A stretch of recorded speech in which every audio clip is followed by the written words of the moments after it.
Hello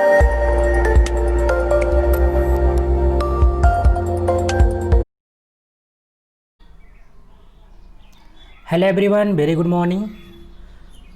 इस video में हम लोग पढ़ेंगे कक्षा 6 का साइंस चैप्टर नंबर 1 यानी दैनिक जीवन में विज्ञान। इससे पहले हमने इसके 2 पार्ट को कवर कर लिया था। अगर आपने उस वीडियो को नहीं देखा तो आप जा कर के उस वीडियो को देख सकते हैं, जिसमें हमने दैनिक जीवन में विज्ञान के महत्व के बारे में उसका जो संपूर्ण पार्ट था उसके बारे में डिस्कशन किया था।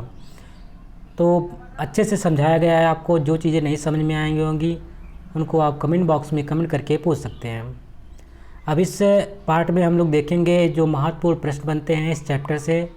इस अभ्यास से आपका जो महत्वपूर्ण प्रश्न बनता है उसको हम इस वीडियो में करेंगे। तो आइए वीडियो की शुरुआत करते हैं।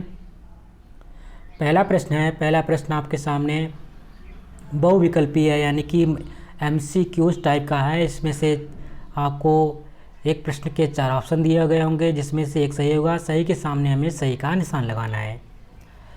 तो पहला प्रश्न जैसे यहाँ पे लिखा हुआ है, गुरुत्वाकर्षण का सिद्धांत दिया था, किसने दिया था? आपके पास 4 ऑप्शन है। अगर आपने पहले और सेकंड पार्ट को पढ़ा होगा तो कहीं ना कहीं इसका आंसर आप आसानी से बता सकते हैं। तो पहला ऑप्शन है वोल्टा ने, दूसरा ऑप्शन है न्यूटन ने, तीसरा ऑप्शन है CV रमन ने, जबकि चौथा ऑप्शन है SS बोस ने। तो SN बोस जो थे इन्होंने भी नहीं दिया था, CV रमन भी नहीं दिया था, और क्या नाम है आपका वोल्टा ने भी नहीं दिया था। इसका राइट आंसर हो जाएगा ऑप्शन नंबर 2, यानी जो गुरुत्वाकर्षण की खोज का सिद्धांत जिसने दिया था उनका नाम था आइजैक न्यूटन। तो आप अगर पहले पार्ट में देखेंगे कहीं ना कहीं इसका आंसर वहाँ पे होगा। सेकंड प्रश्न यहाँ पे है, वैज्ञानिक विधि का चरण नहीं है। तो यहाँ पे अगर हम बात करते हैं जो इसमें कौन कौन से चरण हैं जो वैज्ञानिक विधि के नहीं हैं, तो आप जानते हैं जो हमारा परीक्षण होता है, सिद्धांत होता है, निरीक्षण होता है, ये सब कहीं ना कहीं एक तरीके से वैज्ञानिक विधि के चरण हैं। जबकि जो हमारा जिज्ञासा होता है वो वैज्ञानिक विधि के चरण नहीं है। मतलब कि हमारा अगर कोई हम खोज कर रहे हैं, किसी के बारे में गहन अध्ययन कर रहे हैं, तो हमारे अंदर जो ये जिज्ञासा वाला पार्ट है वो वैज्ञानिक के विधि के चरण के अंतर्गत नहीं आता है। यानी कि जो इसका राइट आंसर हो जाएगा ऑप्शन नंबर 1। ये सब क्या है, वैज्ञानिक विधि के चरण है। कई चरण थे, इसमें हमने बताया था पहले पार्ट में। आप जा कर के उस पार्ट वहाँ पे अगर देखेंगे तो कहीं ना कहीं आपको सभी चरण के बारे में पता चलेगा। प्रश्न नंबर का भारतीय वैज्ञानिक है, इसमें से बताना आपके भारतीय वैज्ञानिक कौन है। 4 ऑप्शन दिए हैं। पहला है एडिसन, दूसरा है मैडम क्यूरी, तीसरा है गैलीलियो, जबकि चौथा है हरगोविंद खुराना। तो इसका राइट आंसर हो जाएगा ऑप्शन नंबर 4, यानी कि हरगोविंद खुराना जो है भारतीय वैज्ञानिक हैं। जबकि आपके नाम से भी पता चल जा रहा है कि हरगोविंद इंडियन नेम है, जबकि सब क्या है गैलीलियो, मैडम क्यूरी, एडिसन ये कहीं ना कहीं विदेशी हैं। इसको आसानी से अब इस क्वेश्चन का आंसर बता सकते हैं आप। प्रश्न नंबर अगला है, ओजोन परत में छिद्र का कारण है। तो ओजोन परत में कहीं ना कहीं कौन पहली बात हमारा ओजोन परत कहाँ होता है, जो हमारा कई लेयर होते हैं, जैसे कि हमारा स्ट्रेटो क्षोभ मंडल होता है, समताप मंडल होता है, इस प्रकार से आपका मध्य मंडल होता है। अगर हम ऊपर बात करते हैं वायुमंडल के ऊपर, जो हमारा बादल जो नहीं होते वहाँ से स्टार्ट जो होता है, तो ये जो हमारे मंडल होते हैं, जो समताप मंडल का जो आखिरी पार्ट होता है वही हमारा क्या कहलाता है, वहीं पर होता है ओजोन लेयर। तो कहीं ना कहीं जो ओजोन लेयर वही डिफेक्ट कर सकता है, उसको डिफ्लेक्ट करता है। जो वहाँ तक पहुँच पाए तो वहाँ पर क्या पहुँच पाएगी, गैसें ही पहुँच पाएंगी, क्योंकि गैसें उड़ करके वहाँ पे वाष्प भी उड़ करके जाती है। तो कहीं ना कहीं अब तो जल से हमारा होगा नहीं, जल तो नीचे है, जल कैसे वहाँ पे जा कर के उसको डिफ्लेक्ट कर सकता है ओजोन लेयर को। दूसरा है ध्वनि, हम इतना तेज़ तो बोल ही नहीं पाएंगे कि वहाँ पर जाकर ध्वनि उसको डिफ्लेक्ट करे, जो भी है इसको ख़राब करे, तोड़े। आपका वायु प्रदूषण हो सकता है, क्योंकि हम बता रहे एयर के माध्यम से, क्योंकि जो हमारी गैसें होती है कहीं ना कहीं वाष्प बनकर ऊपर जाती हैं। जब भी गैसें ऊपर पहुंचती है कहीं ना कहीं उसे ओजोन लेयर को अब डिफ्लेक्ट कर रही हैं, उसको उस ओजोन लेयर के छिद्र का कारण बन रही हैं, कहीं ना कहीं उसको तोड़ रही हैं। तो हम कह सकते हैं इसका जो राइट आंसर हो जाएगा ऑप्शन नंबर 3, यानी कि ओजोन लेयर परत में जो होता है, ओजोन परत में छिद्र का कारण क्या है, वायु प्रदूषण है। इसमें कई गैसें होती है, CFC क्लोरोफ्लोरोकार्बन होता है, आपका मीथेन होता है, और क्या नाम है कि कार्बन डाइऑक्साइड। ये सब जो गैसें हैं यानी हानिकारक गैसें कहीं ना कहीं जा कर के इस ओजोन लेयर को तोड़ रही हैं, इसको डिफ्लेक्ट कर रही हैं। प्रश्न नंबर 2, निम्नलिखित प्रश्नों के उत्तर दीजिए।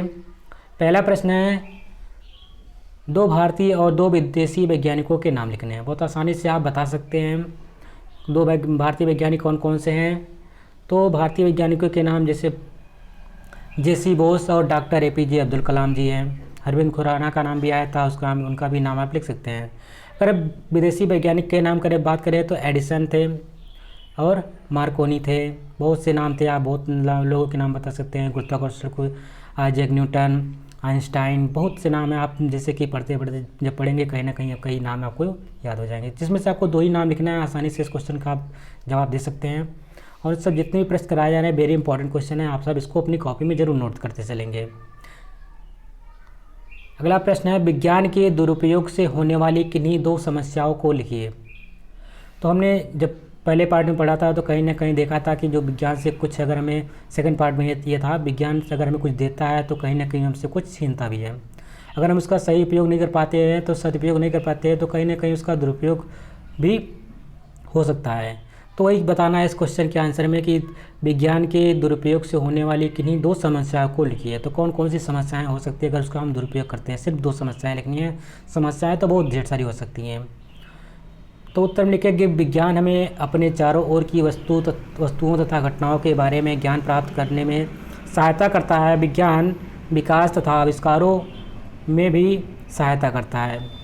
विज्ञान का हमारे दैनिक जीवन में निम्नलिखित उपयोग हैं, जैसे कि गैस चूल्हा, प्रेशर कुकर आदि जिसमें भोजन आसानी से बन जाता है, ट्रैक्टर, हार्वेस्टर आदि कृषि क्षेत्र में यातायात के लिए, रेलगाड़ी, मोटर वायुयान, मनोरंजन के लिए रेडियो, टीवी, सिनेमा, संचार के क्षेत्र में टेलीफोन, मोबाइल फ़ोन, चिकित्सा के क्षेत्र में विभिन्न यंत्र व दवाएं तथा अंतरिक्ष खोज के लिए चंद्रयान का सफल प्रक्षेपण विज्ञान की ही देन है। जब इनकी कार्यप्रणाली में कोई कमी या बदलाव आ जाता है तो इसका दुष्प्रभाव देखने को मिलता है, जिसे हम विज्ञान का दुरुपयोग कहते हैं। जैसे कि असंतुलित और विज्ञान के असंयमित उपयोग से पर्यावरण प्रदूषित हो रहा है, जिससे मानव जीवन कष्टमय होता जा रहा है। तो कहीं ना कहीं कई रीजंस हैं, इसका अगर हम सही से उपयोग नहीं कर सकते हैं तो मानव के लिए कष्टकर भी हो सकता है। प्रश्न नंबर 3 है, निम्नलिखित में स्तंभ का अवास्तंभ खा से मिलान कीजिए और मिलान करके लिखिए। पहला प्रश्न आपके सामने दिख रहा होगा, इस प्रकार से है कि यहाँ पे कुछ वैज्ञानिकों के नाम दिए गए हैं। इससे डॉक्टर एपीजे अब्दुल कलाम है, मैडम क्यूरी है, वोल्टा है, माइकल फैराडे है, गैलीलियो। और इधर इनके खोज है कि इन्होंने क्या चीज़ में, किस क्षेत्र में कौन से काम किए, कौन सी इनका खोज था उसके बारे में है, तो उसका मिलान करना है। सही अगर हम बात करते हैं, जो हमारे डॉक्टर एपीजे अब्दुल कलाम हैं, उन्होंने कहीं ना कहीं किसका आविष्कार किया था, किसकी खोज की थी, प्रक्षेपण शास्त्र, यानी कि इन्होंने कई मिसाइल के बारे में, कई मिसाइल का निर्माण किया था, सफल प्रक्षेपण किया था। तो कहीं ना कहीं ये प्रक्षेपण शास्त्र के जनक रहे हैं इंडिया के लिए, और इसीलिए इनका नाम है मिसाइल मैन के नाम से भी इनको जाना जाता है। दूसरा, अगर खा का मिलान करते हैं तो यानी पहले का मिलान किससे हो जाएगा, बा से। खा वाला जो है मैडम क्यूरी इन्होंने किसकी खोज की थी, इन्होंने रेडियम की खोज की थी। तो रेडियम की खोज करने वाली कौन थी, मैडम क्यूरी थी। और इनका जो ये मिलान होगा किससे होगा, दा वाले से हो जाएगा। वोल्टा विद्युत सेल, जो हमारा विद्युत सेल होता है उसकी खोज किए थे वोल्टा ने। तो वोल्टा तो सीधे सीधे आपका मिलान हो गया, क्योंकि विद्युत सेल इधर उसके सामने ही है। माइकल फैराडे ने किसकी खोज की थी, तो माइकल फैराडे ने डायनामो की खोज की थी। जो आप देखते होंगे जनरेटर में जो आपका डायनामो लगा होता है, जिससे बिजली उत्पन्न होती है। जब इंजन उस डायनामो को चलाता है तो कहीं ना कहीं जो हमारा करंट होता है फ्लो होता है, और इसी करंट उसमें फ्लो होता है। इस प्रकार से करंट जो फ्लो होता है उसको हम बोलते हैं अल्टरनेटिव करंट, यानी कि एसी करंट। जो आपके तारों में बिजलियों में जो आती है, बिजलियों खंभों से जो तार चलते हैं उसमें भी अल्टरनेटिव करंट होता है। जबकि जो बैटरी होती है उसमें कहीं ना कहीं आपकी डीसी करंट होता है, इसको हम बोलते हैं डायरेक्ट करंट, यानी कि उसमें नीचे वाला नेगेटिव वाला पार्ट नहीं रहता है। और लास्ट बचे गैलीलियो ने किसकी खोज की थी, सब मिलान हो गया। फैराडे का डायनामो से हो गया, वोल्टा का इससे हो गया, मैडम क्यूरी का दा से हो गया, एपीजे अब्दुल कलाम से बा बचा क्या, यानी कि गैलीलियो ने खोज किसकी थी जो दूरबीन हमारा था, दूरबीन की खोज किसने की थी, गैलीलियो ने की थी। अगला प्रश्न है, प्रश्न नंबर 4, रिक्त स्थानों की पूर्ति करें। तो यहाँ पे प्रश्न नंबर 4 दिया गया है, रिक्त स्थानों की पूर्ति करना है। तो पहला है, जैसे कि यहाँ पे दिखा गया है, एजुसेट एक दूरस्थ क्या है, शैक्षणिक उपग्रह, यानी कि खाली स्थान में हम क्या भरेंगे, शैक्षणिक उपग्रह भरेंगे। दूसरा है आपका वायुयान, वायु यातायात का क्या है, साधन है, यानी कि वायुयान जो है वायु यातायात का साधन है, आप वायु यातायात भरेंगे यहाँ पे। यूरिया के अत्यधिक उपयोग से क्या हो सकता है, यूरिया अगर हम अधिक मात्रा में उपयोग करते हैं तो कहीं ना कहीं मृदा प्रदूषण हो सकती है। प्रश्न नंबर 4 है, सुश्रुत प्राचीन काल में महान क्या थे, शैल चिकित्सक थे, यानी कि यहाँ पे क्या बनना हमको, शैल चिकित्सक। 5वां है, नागासाकी और हिरोशिमा पर परमाणु बम गिराया गया था। तो परमाणु बम कहाँ कहाँ गिराया गया था, एक था आपका नागासाकी, दूसरा था हिरोशिमा। ये दोनों शहर कहाँ पे हैं, जापान के दोनों शहर हैं।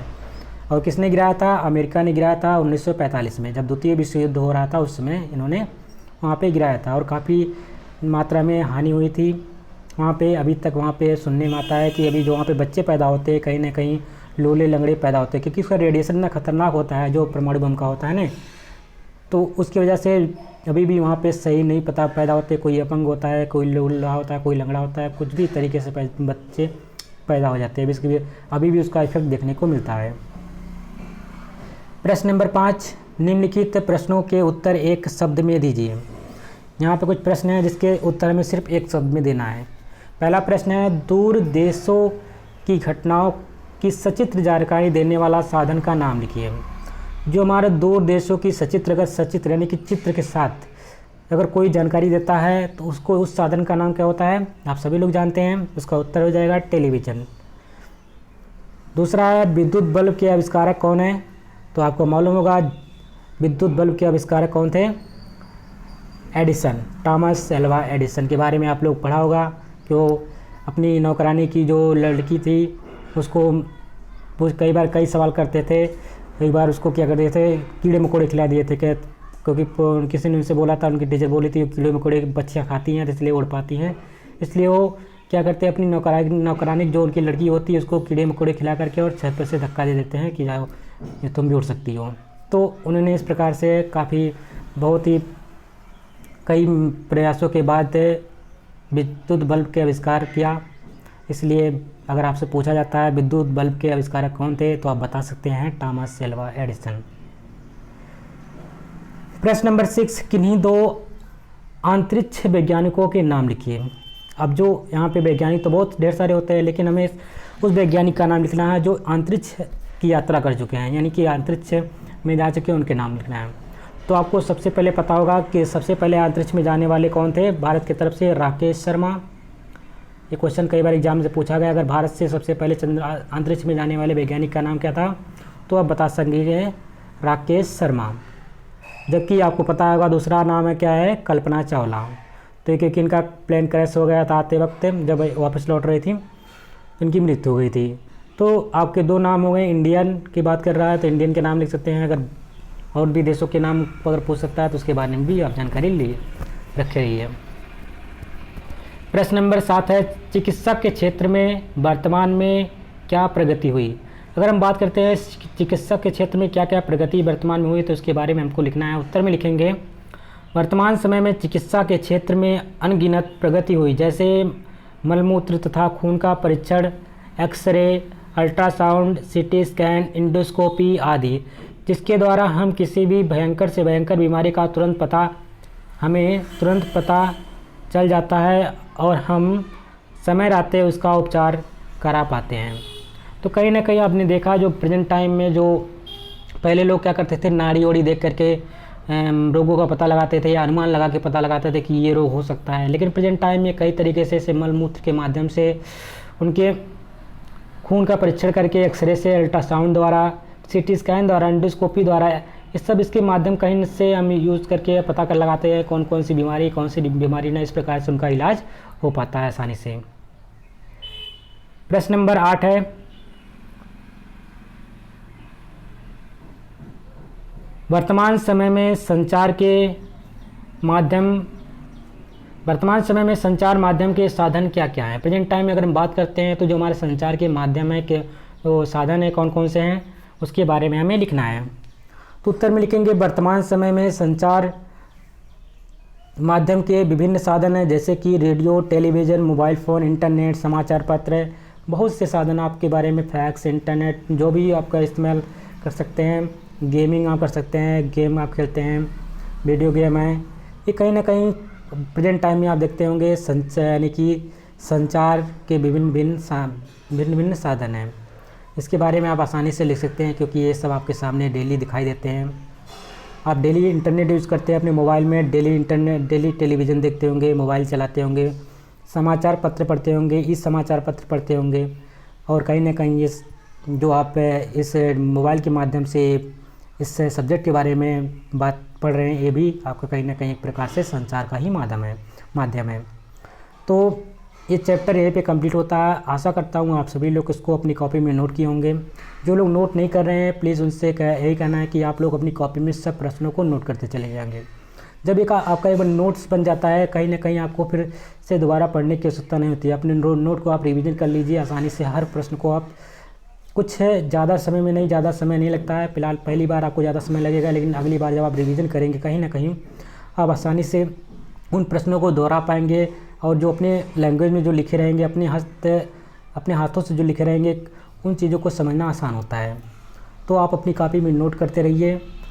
जो भी यहाँ पे प्रश्न कराए जाते हैं बहुत ही इंपॉर्टेंट प्रश्न होते हैं, वो आपके परीक्षा पॉइंट ऑफ व्यू से बहुत ही इंपॉर्टेंट है। तो आप इसको नोट करते रहिए, और ये ना सोचिए सिर्फ ये हमारे 8वीं क्लास के लिए ही इंपॉर्टेंट है। कहीं ना कहीं अगर आप आगे चल के अगर किसी भी कंपटीशन में बैठना चाहते हैं, कॉम्पिटिटिव एग्ज़ाम की तैयारी करना चाहते हैं, तो कहीं ना कहीं जो यहाँ पे प्रश्न कराए जाते हैं, अगर आपके पास नोट्स बने रहेंगे तो सब आप खोल के बाद में देखेंगे और रखे रहेंगे नोट्स को, तो कहीं ना कहीं आप उसको बाद में खोल के देखेंगे तो आपको देखेंगे तो जो भी प्रश्न आते हैं कंपटीशन एग्जाम में, कहीं ना कहीं जो आपके 7वीं, 8वीं, 9वीं, 10वीं यहीं से पूछे जाते हैं। जो बेसिक होता है यहीं से पूछा जाता है। तो अगर आपका बेसिक मजबूत होगा तो आप आसानी से कोई भी कंपटीशन क्लियर कर सकते हैं। तो इसको ये ना सोच के चलिए सिर्फ हमको 8वीं पढ़ना है और परीक्षा पास करनी है। आप ये सोच के चलिए कि ये हमारे भविष्य के लिए है, जो भी कंपटीशन एग्ज़ाम के लिए, तो आप इसको अपनी कॉपी में नोट करेंगे। Thank you. जय हिंद, जय भारत।